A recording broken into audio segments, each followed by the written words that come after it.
नमस्कार, आपण पाहता थेट वार्ता आणि मी आहे राजेंद्र झेंडे.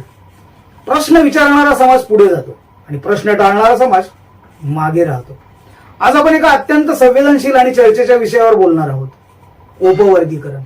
उपवर्गीकरण म्हणजे जाती जातीत फूट पाडण्याचा कुटील डाव आहे का, की खरंच त्याची गरज आहे?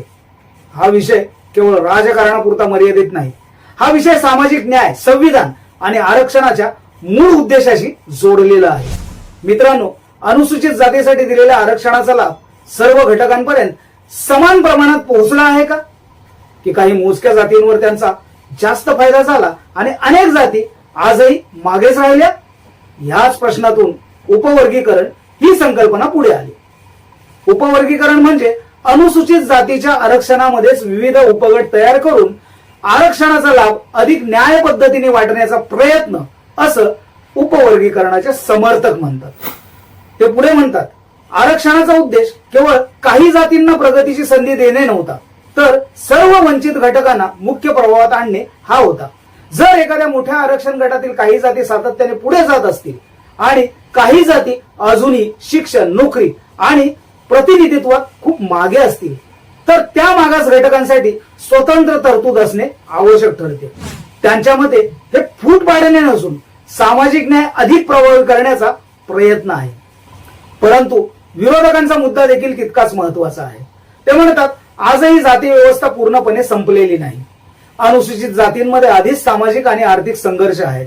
अशा परिस्थितीत उपवर्गीकरणामुळे एकजूट कमकुवत होऊ शकते.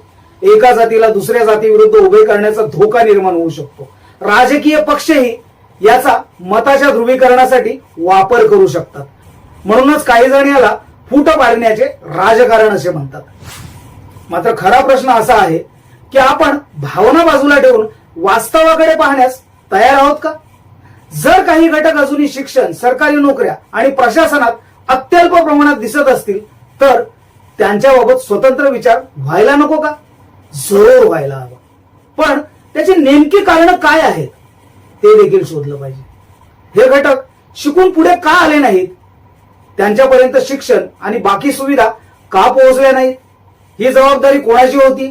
यावर गांभीर्याने विचार होणे गरजेचे आहे.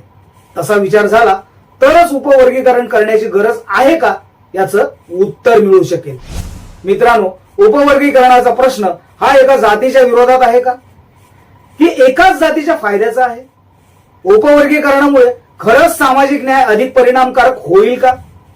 हा निर्णय घेताना राजकीय लाभ नव्हे, तर वस्तुनिष्ठ आकडेवारी, सामाजिक वास्तव आणि संविधानिक मूल्ये यांना महत्व दिले गेले आहे का? सामाजिक न्यायाचा पाया मजबूत असेल तरच समाज मजबूत होईल. समतेचा मार्ग संघर्षातून जातो, पण संघर्षाचा मार्ग विभाजनातून जाऊ नये. या विषयावर तुमचं मत काय आहे? उपवर्गीकरण आवश्यक आहे का, की तो समाजात नवीन भिंती उभा करेल? तुमचं मत कमेंटमध्ये नक्की लिहा. व्हिडिओ आवडला असेल तर लाईक, शेअर आणि चॅनलला सबस्क्राईब करायला विसरू नका. पुन्हा भेटू एका नवीन विषयासह. तोपर्यंत पाहत राहा थेट वार्ता.